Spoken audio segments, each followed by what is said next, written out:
I was listening to this thing by Reuters, the interview. I think most people, I posted on school. I think most people have watched it now. And even it was, I picked up a few things I wanted to point out, and then I'll just highlight what the prince said in response. And I know, Armin, I know you covered it already, but the funniest thing about it is that it wasn't an interview. It seemed like a smear campaign and a hit piece. And it did the exact opposite, because every single point that these, honestly, just clowns brought up, the prince just kind of took it and just blew it back into their face and just made them look so much better. So they kind of started out by saying, oh, you've never had a job in your life, and that's some people's criticisms. And he says, well, would you say a lawyer who does pro bono work to not have a job? And he's basically saying, I've had the chance to go do other things. I've had the connections, I've had the chance, but I've been freely working for the Iranian people for the past 47 years. Which is so true. I'm surprised they didn't bring up the BS that so many people bring up about him not having finished his degree, which he has. He has a bachelor's in political science. They brought up him him lacking leadership skills, according to some of his critics. Well, the guy brought up 5 million people inside Iran. Most of them knew they were going to their death, and they went anyway. And then outside of Iran, 2 million. The diaspora showed up based on his call, which is a hilarious claim. The other one was that he's lacking the capacity to unite the opposition more. For those of you who were not really involved in the Women Life Freedom situation, he was the one that brought everybody together. And even though he knew that some of the people who were on the panel were against him, one, two, in my opinion, they were nowhere near his level of intellect, or they had no business being there, but he talked with them, and that group imploded because those other people basically had no business being there. Like, it was like the likes of Nazanin Boniadi and Masih Alinejad and who was the guy from Canada? I'm forgetting his name, from the Ukrainian flight, who's lost his family, which was so interesting. And he even mentioned that I've met with people who were opposers of his father, and now they're supporters of him, and they apologize. And I actually watched that video, and people who were former MEK or who were former to the party and leftists, they were crying in his arms, saying, "I'm so sorry, please forgive us." And that's like a core memory in my mind from what I saw. And then they brought up the fact that his supporters are violent, and that they beat up this person or that person. And he's been saying this for a long time. He said, if you're violent, you don't represent me. We don't condone violence.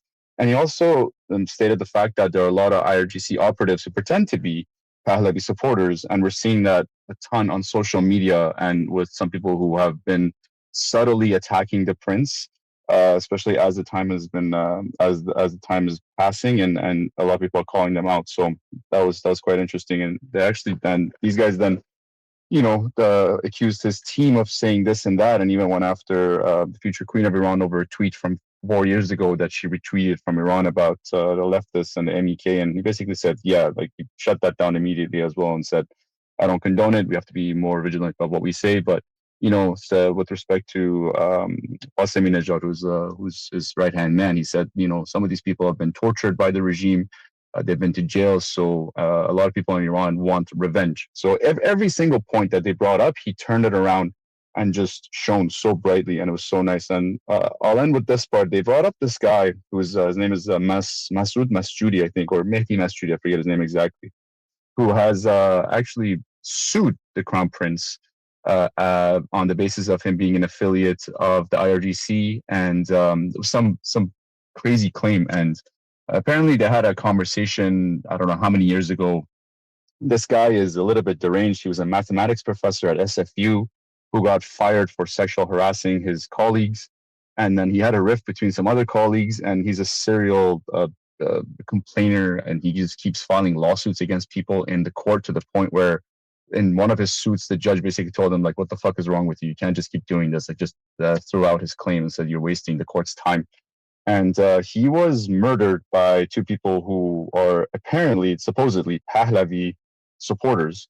And there's been a lot of weird details that came out about that. I actually went and read the case and the court filings and whatnot, and back in February when it happened. And it seems like this guy himself, his family members were MEK or former MEK. This guy himself seemed a little bit deranged. He was a Pahlavi supporter, and then he became a critic of the prince on the accusation that he's actually working with the IRGC and he's fooling everybody, which is nonsense. And then the people that ended up murdering him seem to have pretty close relationships to the IRGC within their family, but there isn't that much information on it. So if you guys hear about it, that's kind of what was going on with it. And the overall vibe of the whole interview was that basically your grip on the revolution is dwindling, and the people don't think that you're the guy to do it anymore.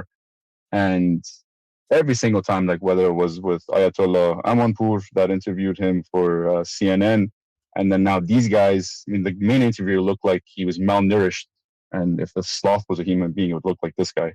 And it was more of an interrogation, and the way that he just answered everything, and every single time he just looks so competent. He looks so kingly and so calm, so kind, so collected. It's such a nice thing to see that every time they try to bring him down, it just doesn't work, and it just makes him look so much better to everybody else. So I just want to talk about that.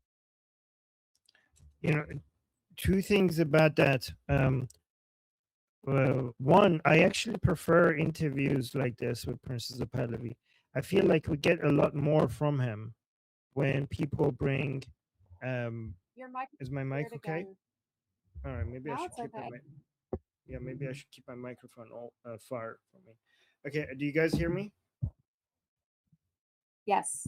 Is it good? Okay, microphone far works better apparently. Okay, yep. Yeah, guys, I see it in the chat. Got it. Mic fixed. Got it. Okay, good now. All right. So first of all, I think I prefer Prince Reza Pahlavi in these interviews a lot more than the interviews where it's from somebody on our side. I feel like there's so many good videos and clips that comes out of it, where with his responses. Than the friendly ones. So I prefer him going into places where they ask these types of questions. Also, one thing with regards to criticism of Prince Reza Pahlavi, a lot of the criticism is not about him, right? Like, and to me, that's a good sign. Like, they criticize his father. Like, when they're like, "What do you have against Prince Reza Pahlavi?" They say, "Well, his father this," which those are also like usually accusations that are not true, but that's another argument. They say his father this, his grandfather this, his wife that, this supporter of him did this supporter of him did that person did this said this rude thing that supports Prince Reza Pahlavi, that other person that supports Prince Reza Pahlavi did this, I don't know, had this disgusting behavior. And if you look at most of the attacks on him, they're mostly not about him. They're mostly about other people. And like, you must have so few, like your hands must be so empty. Like, does he not have any problems? Like, I'm sure, like, even me as a big fan of him, if I think I could find something, like at least that is directed at him, why is just everybody else and not him? Like, is he really that good? Like, to me, that sounds like the biggest compliment, that you guys who are the people who have dedicated their lives to attack Pahlavi can't seem to find anything against him except his nose, apparently. Like, that's the only thing that they can find. Like, oh, he has a big nose. Like, okay, anything else? That's not like, give me something. Like, you could do better. Like, do you want me to join your side for half a minute and give you some material, because you guys have nothing? With regards to his supporters, they're like, okay, well, sure, these are his supporters, but he should call it out. He does all the goddamn time. If there's any behavior, he does it, I think, too much. Even if you want to criticize him, it's like, you don't need to keep responding to people saying this, because he has called bad behavior out so many times. What do you want him on the Persian show? I say, what do you want him to do? Do you want him to like grab a stick and just chase people every time they misbehave and they're their supporters? Like, what do you want him to do? And like, oh, this is what they say. Like, no, I want him to call out people by name, like people who are misbehaving. And like, you do understand that if he does that once, then he has to do that forever. and basically his entire job would be to come out and just give a list of everybody who has misbehaved if he starts doing that. Like, no, that one specific person said this thing, and he should call them out by name, and instead of doing a general condemnation. Like, yeah, he shouldn't do that. If he does that, then he will be, if he does 1%, then the people are going to be like, well, why did he did that person and not the other person? Why did he did this person and not that other person? He's inconsistent. So no, you shouldn't go after people individually. Then that would become his full-time job. Also, I want to also set the record straight here. Prince Reza Pahlavi, compared to all other political groups in Iran, which are tiny, has the largest base of support. Obviously, when you have millions and millions of people supporting you, some of them are going to be crazy, wacky people who are going to do crazy stuff. It's just a law of large numbers, right? You have so many people, like, guys, even if you have a few thousand supporters, some of them are going to be crazy people. Imagine if you have millions and millions of supporters. What are you going to do? How are you going to, like, how are you responsible? It's for all of them, right? But what I can tell you is that even though there are some people among his supporters, a tiny, small percentage of them, who do crazy things and misbehave, he has the lowest amount of radical crazy behavior among his supporters, right? Because what are the alternatives, right? We have Prince Reza Pahlavi, we have the MEK, we have the separatist groups, and we have the commies. These are the groups, right? These are the groups. I mean, if I'm missing somebody among the political groups in Iran, somebody let me know, right? Pahlavi, commies, separatists, reformers, I guess, which are part of the Islamic Republic, and MEK, right? Look at Pahlavi is 1 out of 5, which is kind of not a good way of talking about it, because basically he dominates. All four of them combined can't even be gather a fraction of the support that he has. But let's look at all the other four, right? The separatists have assassinated and killed people, mostly their own people. We have terrorism and assassinations among them. The communists, Iranian communists, we have terrorist attacks and assassinations among them. That's their history. That has always been their history. The reformers are the Islamic Republic. Do I need to say more about their history? The MEK. The MEK has the highest record of assassinations and terrorist attacks. So all of the other groups that are not the Pahlavi group have torture, terrorism, and assassination in their record. And people are complaining about Pahlavi supporters for being rude online, for being impolite over there, for using this type of language, for this, that, like, and then here's the thing, like, so now another case Raham is talking about, I don't know if they were pro Pahlavi or not, but let's say they were. I'm actually surprised that after all of this time, after millions of people, Iranian people supporting Pahlavi, we haven't had a single incident of a major, like, crazy radical behavior from somebody that could be pro Pahlavi that would become a high profile person, high profile case as that has done something. Because I know that will eventually happen, because there's just too many Pahlavi supporters. What? There's no crazy people among millions of people.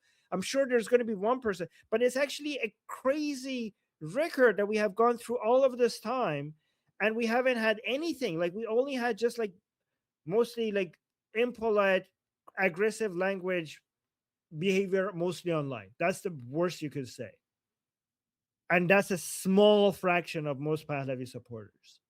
And these attacks are coming from groups of people. Like, if you want to completely paint all of Pahlavi's movement with one brush by suggesting that, oh, look at how these people are behaving, so all of Pahlavi supporters are bad.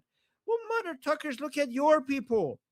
Based on that line of reasoning, then everybody who is on the communist side or the MEK side or the reformer side or the separatist side, then you're all terrorists. Then you're all a bunch of terrorists, because you have that in your record and you have a lot of it. Like, compared to you, It's amazing how clean the Pahlavi movement is compared to you, especially given that they have astronomically the higher numbers compared to your groups. So just, stats. I guess I know people don't like numbers, but just put that in perspective.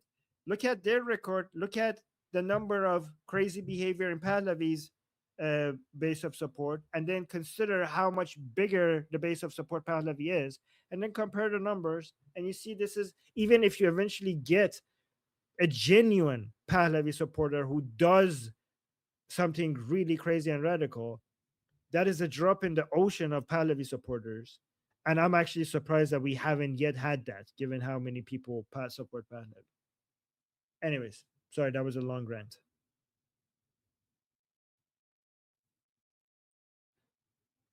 My name is Armin Navabi. I'm an Iranian political analyst with decades of experience fighting the Islamic regime inside and outside of Iran. Make sure you follow me for more, and also make sure you join our discussion group. I'm there almost every single day.